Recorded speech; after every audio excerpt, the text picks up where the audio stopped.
Now, less than 20 hours of oxygen remain for the 5 people who are trapped inside a submersible after they went missing on Sunday morning in a remote part of the North Atlantic. Search and rescue teams have been monitoring underwater noises that were picked up by a Canadian aircraft to help in their search. The Coast Guard officials say that hearing those signals has raised hopes. The ships and aircraft have a vast area to search.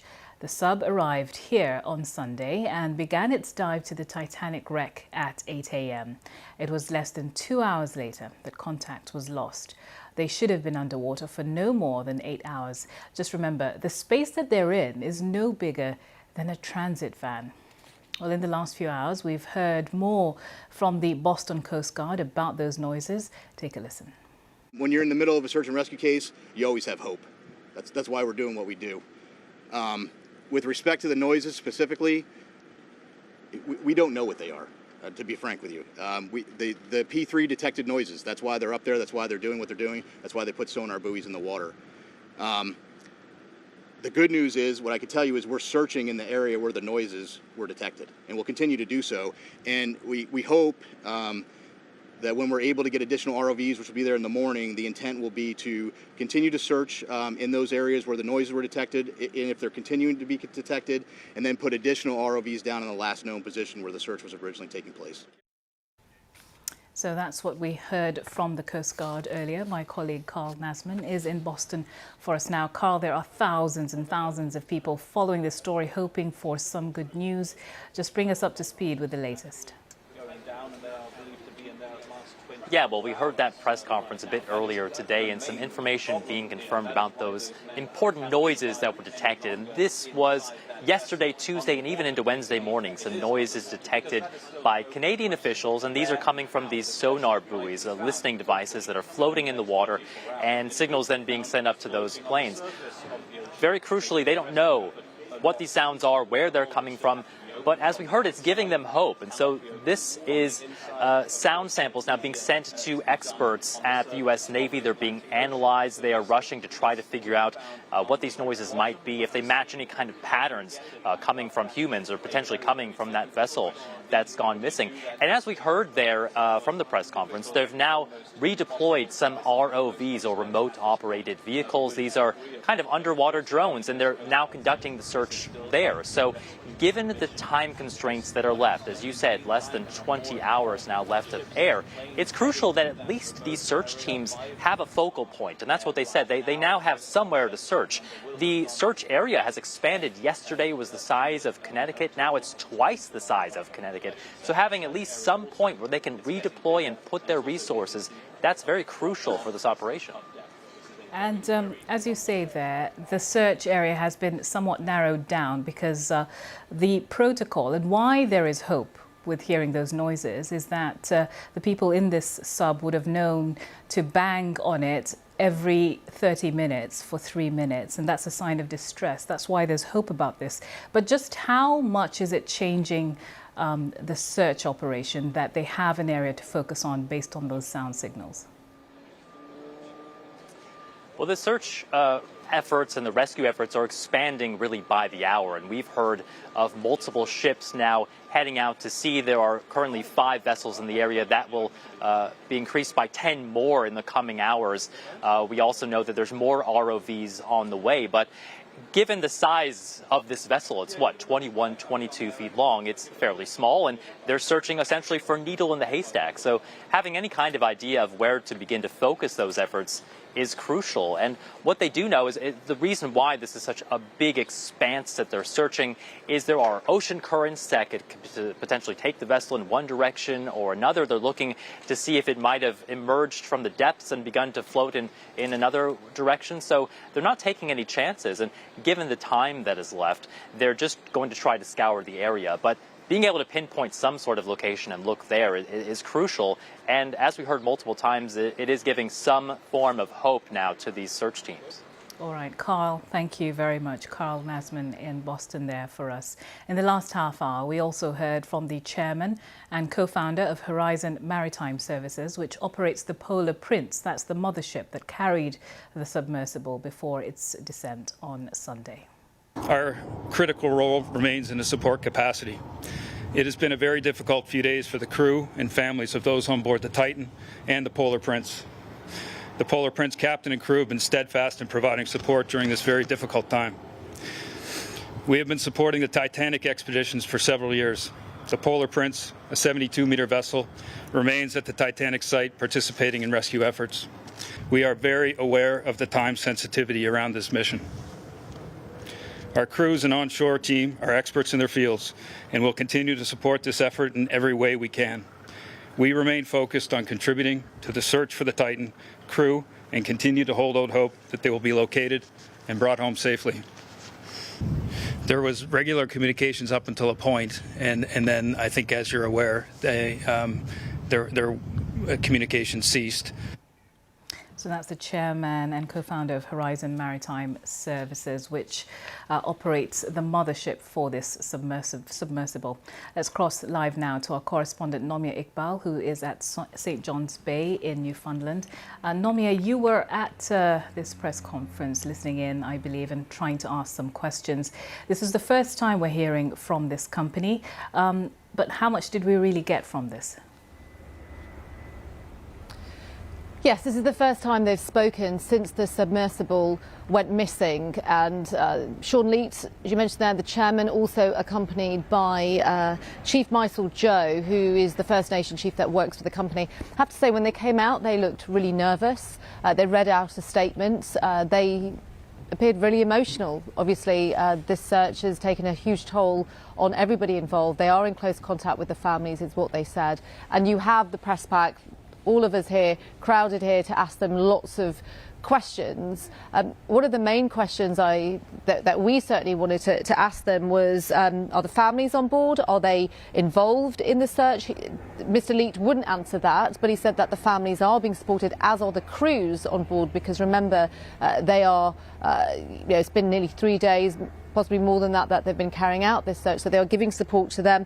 The other key question also is this delay. So just to remind, as you said there, the Polar Prince transported the vessel to the diving area, and it was 1 hour and 45 minutes into this 2-hour dive that all contact was lost.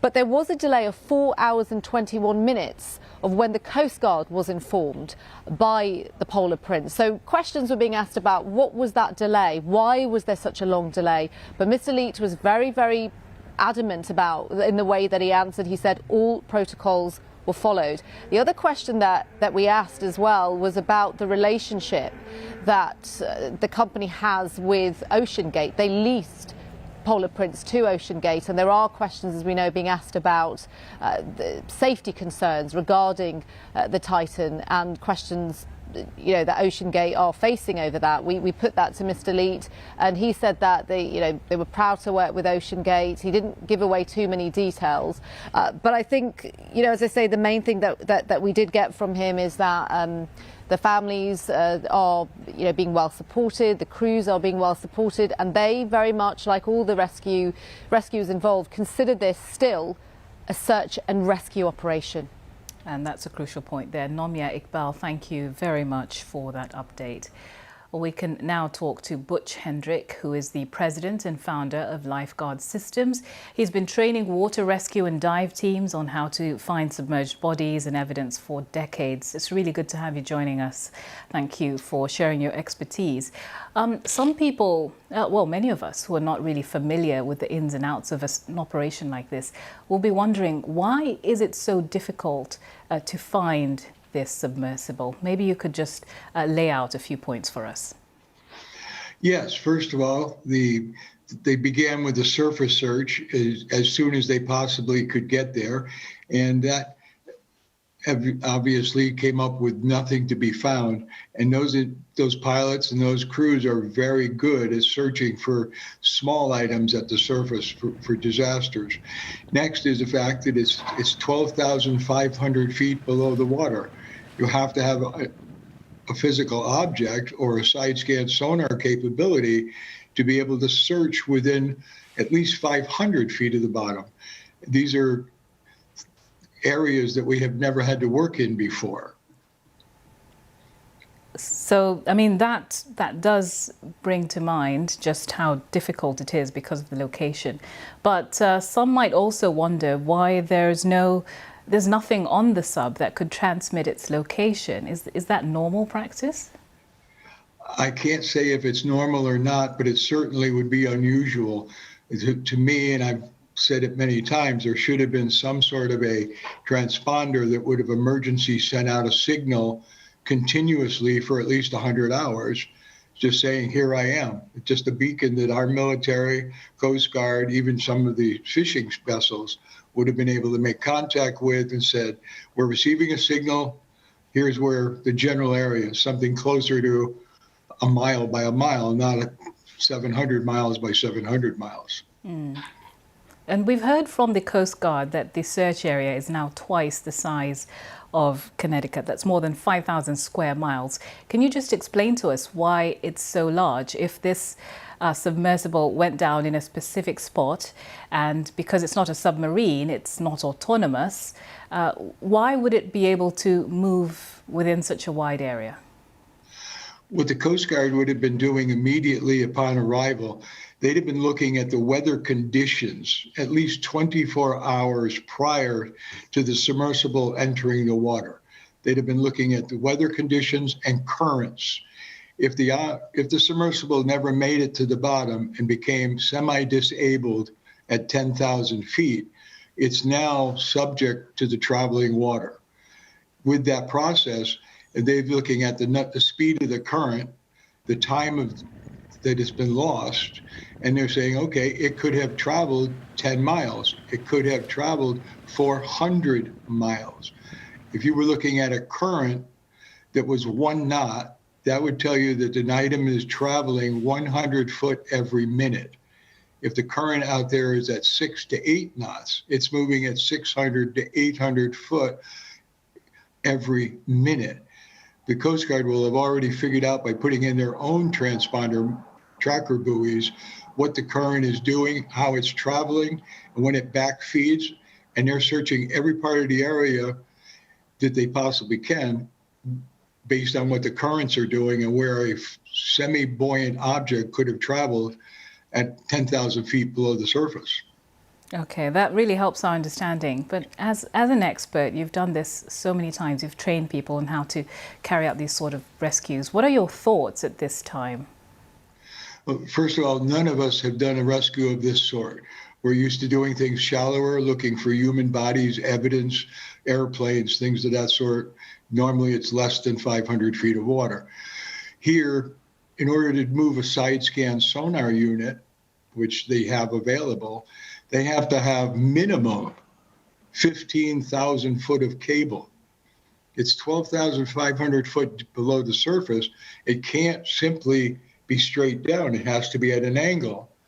So our submersible is here. In order for the side scan sonar to see it, it has to track from an angle. They're looking at a minimum of 15,000 foot of cable. And now, how do you tow that? How do you keep it 100 feet off the bottom? And then the entanglement problems. Well, that really brings home what a complicated and extraordinary mission this is. Thank you so much, Butch Hendrick, for sharing your expertise. Butch is the president and founder of Lifeguard Systems. Thank you for having me.